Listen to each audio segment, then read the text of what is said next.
yanıma pazar eyle, gel yanıma pazar eyle.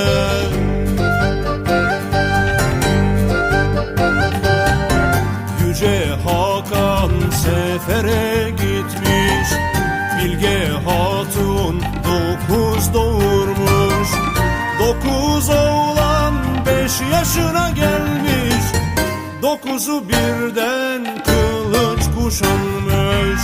Nazar eyle, nazar eyle, nazar eyle, nazar eyle, gel yanıma pazar eyle, gel yanıma pazar eyle.